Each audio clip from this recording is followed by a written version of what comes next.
Good morning. I decided to share a little something from my childhood. Call it story time. Things that I've overcome since I seem to be this great overcomer.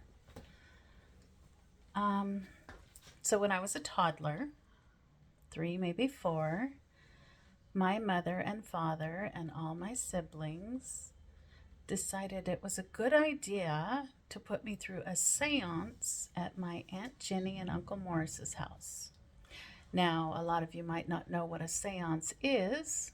Um, it's when they conjure up spirits, and they said they were going to have an ancient spirit of a Native American blood, he said, Chief something, speak through my uncle. And his voice came out very robust and boastful, and I could feel I was scared. I was basically scared. And they went around the room and discussed each child of my parents and who they were and what they were about. And they left me for last. And of course, my anxiety built up. Now, granted, I wasn't really sure what was happening, and I had just left the spirit world. I was only 3 or 4 years old, so I was still in an open state at that point, as we say children are spiritually. And everybody got all these different, I don't even remember what everybody's different accolades was from the spirit world at the time. But when it came to me, they said I was the gift from God, and everybody scowled at me. I remember feeling that and having judgmental eyes upon me. My mom was semi-proud, sort of, I think. But my whole life I was told I was an old soul. Didn't really know what that meant either, other than, well, maybe this thing is true about having multiple lifetimes. And I had returned into this very dark coven family to break the curse of our family. And I was battled and fought with my whole life by siblings in their derogatory talk of me, or just trying to be smarter than me and show me up because they were all older than me. So I did a lot of quiet contemplation and observation, and it taught me that's what I needed to do my whole life. Is just observe and see what other people are doing. See if I can acknowledge what I feel. Leave it on. What are you doing? That's my autistic son trying to help right now, and I'm feeling very full of anxiety because of him. I'm sorry. Being full of anxiety because that's what people are sending to us. And I'm trying to teach him to transmute this energy into something positive. So we are growing and learning as we expand our spiritual awareness. And I think this is something I needed to share because it's important for everyone to expand and grow from the lessons and re-evaluate some of the things you were taught as a child or experienced as a child. You know, we had the Ouija board. It was the 70s. Nobody really explained to me that, that could have conjured any spirit, that could have brought any demon into our home, because confirmation from the cat, because you don't know what you're messing with when you come to these things. So I learned at a very young age, okay, I'm only going to talk to God, and I'm only going to, there we go, and my godly animals, and angels, and nature, and be at peace within myself, even though everybody around me was full of turmoil. Let my imagination go. Let there be light in the darkness. Be the golden heart. And I believe my telling my story is confirmation with my cat behind me, supporting me. She has been my little gift from God as well, my little guardian angel. And it's important to share and grow. So when I tell you casting spells is just talking, telling lies about people or making things up because you can't understand what's happening.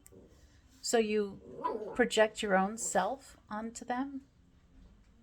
But every time I feel something abnormal, like, oh, somebody's sad here when I'm walking by them in public, I pray for them. And maybe they feel the prayers and that scares them because God is powerful and angels are powerful.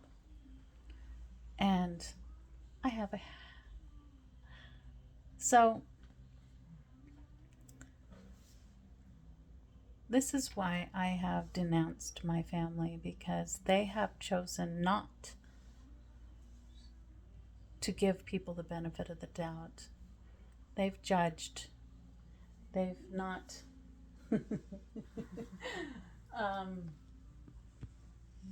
She gets on my heart when I'm on the right subject, when I'm doing the right thing.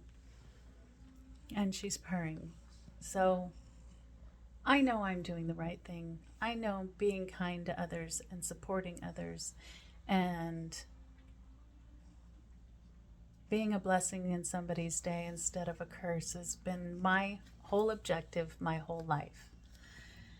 Now that the world's in such turmoil because people are being called out on what they've done and who they are, and how others are saying, well, you are the demon and or the bad guy, the villain in their story, because I chose to protect myself by distancing myself from people who were of darkness and had nothing good to give me in my life as far as energy. Not materialistic things. I'm not a materialistic person. I like treasures. I love playing with jewelry. It makes me happy. It's, it's like seeing something sparkly and it makes my soul shine. It's just something that I liked when I was a little girl and I kept it going. It's not the materialistic thing of it. It's the reminding me of like sunshine sparkling on the ocean, or water or waterfalls, and beautiful trees as the sun reflects on them, and I feel the energy in the tree that's healing to me. I wish more people could experience this for themselves, and I'm trying to teach my son that. And he's learning and he's getting it because, we've had some pretty negative things happen in our lives because of other people. And we choose to forgive them and walk away. But I must walk away because they need to heal themselves. If you don't heal and you keep repeating your patterns of negativity, derogatory, and judgment and non-love, that's your problem, not mine. Your perception is your perception. It doesn't mean I have to accept it for me and who I am. I've prayed my whole life, and I know that I'm supported by God and the angels because I continue to pray for others, even if they've hurt me. But I choose to keep them away from me and away from my son because I am a protective mother. And I too knew that all that I was experiencing as a child, I wouldn't do to my child. So being, 4 or 5 years old and watching the movie Barbarella, which was probably an X-rated movie for the time in the 70s, made a big effect on me, really big effect on me. Jaws, watching Jaws. I had such a vivid imagination as a child that when swimming in a pool, I could feel like there was a big shark behind me and it would panic me in a pool of water. Okay?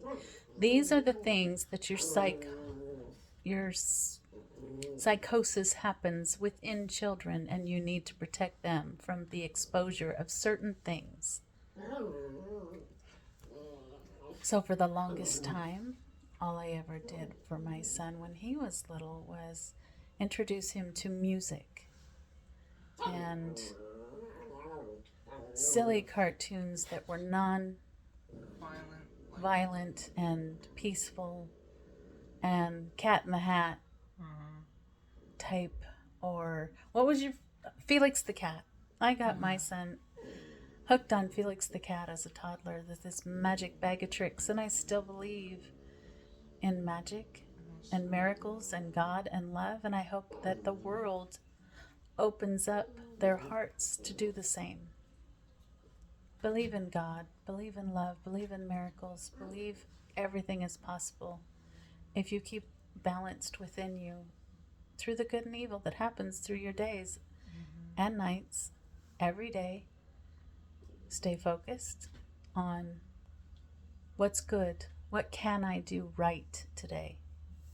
What can I do good for myself? What am I possible of accomplishing today? And I have plans for the future, and I have dreams and hopes. But the more I try to control how the outcome happens, the harder it is. So I give up my control of how it happens, and I just have faith that the right things will happen in the right way for the right time. And I pray that others figure that out too. What's the date today? The 25th of July 2024. This is my new video log of how I'm going to tell stories as they raise up in my heart to share with the world. Namaste.